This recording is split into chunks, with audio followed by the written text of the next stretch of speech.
A ver, el Evangelio de Mateo es mucho más que un simple libro. Estamos hablando de uno de los textos, bueno, fundamentales de la cultura occidental. Una obra que durante siglos ha moldeado la identidad cristiana de una forma impresionante. Y aquí viene la gran pregunta, ¿no? ¿Por qué justo este? Para entenderlo, tenemos que cambiar un poco la perspectiva. No pensemos en el autor como alguien que solo anotaba lo que pasaba. No. Pensemos en él como un maestro arquitecto, un teólogo con una visión clarísima. Así que vamos a meternos de lleno a desentrañar esa genialidad. Bien, este es nuestro mapa, nuestro plano para desarmar el diseño tan particular de Mateo. Vamos a seguir este camino para ver cómo cada pieza encaja perfectamente. Ok, empezamos. Lo primero es tratar de entender la visión del arquitecto. O sea, ¿cuál era el propósito detrás de esta estructura tan específica? ¿Por qué lo construyó así y no de otra forma? Y es que, según el académico Jens Zumstein, la clave para entender por qué ha durado tanto, por qué ha tenido tanto impacto, está en las decisiones que tomó el autor. Y ojo, que no son elecciones al azar, para nada. Cada una tiene un porqué, una intención teológica muy clara. Y esto nos lleva a la decisión quizás más importante de todas las que tomó Mateo, el formato. A ver, ¿por qué contar una historia? ¿Por qué no escribir un sermón o, no sé, un tratado de teología? Aquí la comparación es brutal. Miren la diferencia. Por un lado tenemos a gente como el apóstol Pablo, ¿no? Súper directo, con un estilo muy argumentativo para enseñar. Pero Mateo va por otro lado. Él elige un camino distinto. En lugar de decirnos qué creer, nos lo muestra, nos lo cuenta a través de una historia. Entonces el punto clave es este, y es súper importante. Para Mateo, no se llega a lo divino con argumentos abstractos. No, se llega a través de la historia. Una historia muy concreta, muy terrenal, la de una persona. La fe se transmite de una forma mucho más sutil, ¿saben? De forma indirecta, sugerida. Pero claro, esta historia no es una simple lista de cosas que pasaron. ¿Qué va? Está construida con una estructura súper deliberada, muy organizada. Casi como si fuera una obra de teatro dividida en 6 actos. Fíjense qué bien pensado está todo. Hay una progresión súper lógica.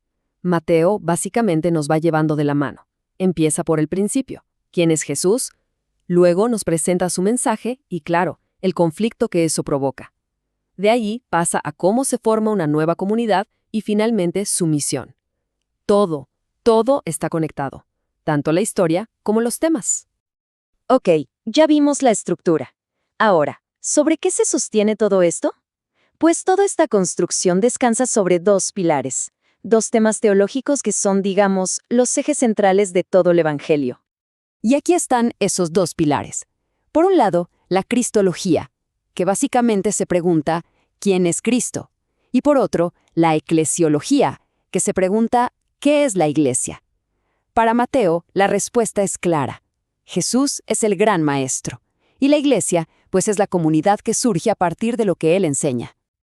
Y aquí es donde se ve la genialidad que mencionaba Zumstein. Estas 2 ideas son inseparables. No se puede entender una sin la otra. En la visión de Mateo, hablar de Cristo es, al mismo tiempo, hablar de la iglesia. Están totalmente entrelazadas. Bueno, ya dijimos que Mateo fue un arquitecto, ¿verdad? Pero ojo, que no empezó de cero.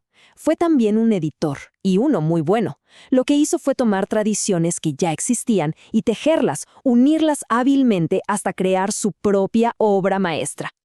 Y para saber de dónde sacó el material, los expertos tienen una herramienta clave, la famosa teoría de las 2 fuentes. Este diagrama lo deja bastante claro. La idea es que tanto Mateo, que ven como MT, como Lucas, LC, usaron 2 fuentes principales. Por un lado tomaron el Evangelio de Marcos, MC, como el esqueleto de la historia. Y por otro, los 2 usaron una colección de dichos de Jesús, que se conoce como fuente Q. Por eso es que Mateo y Lucas tienen cosas en común que no están en Marcos. Ahora, esta fuente Q tiene su misterio, ¿eh? La Q viene del alemán Quell, que significa fuente. No es que tengamos un manuscrito original, pero los académicos la han podido reconstruir. Se piensa que era básicamente una recopilación de las enseñanzas y dichos de Jesús. Entonces, resumiendo, el proceso de Mateo fue como el de un chef. Combinó 3 ingredientes. Primero, la estructura de Marcos. Segundo, le añadió las enseñanzas de la fuente Q. Y tercero, le puso su toque personal con tradiciones que solo él tenía. El resultado, una obra teológica totalmente nueva y coherente. Muy bien, ya tenemos casi todas las piezas del rompecabezas. La estructura, la teología, las fuentes. Ahora la pregunta del millón. ¿Qué es lo que une todo esto? ¿Cuál es el hilo conductor que lo amarra todo en una sola visión? Y la verdad es que Zumstein usa una analogía que me parece genial. Es como el tema principal en una sinfonía, una melodía que se repite. Mateo usa un recurso literario muy elegante, se llama inclusión. Consiste en poner la misma idea justo al principio y justo al final, como para enmarcar toda la obra. Al principio de todo, en la historia del nacimiento, aparece esta palabra clave, Emmanuel. Y luego nos vamos hasta el final, al último momento, y las últimas palabras de Jesús a sus discípulos retoman esa mismísima idea. Y ahí está, esa es la firma del arquitecto. Todo el edificio que construyó, su estructura, su teología, la forma en que editó sus fuentes, todo, absolutamente todo, está al servicio de una única idea central, que Dios está con nosotros, que su presencia se manifestó en la vida de Jesús. Esto, al final, nos deja con una reflexión interesante, ¿no? Nos damos cuenta de que la estructura de un texto no es solo el recipiente, es parte del mensaje. La forma en que se cuenta algo puede ser tan importante como lo que se cuenta.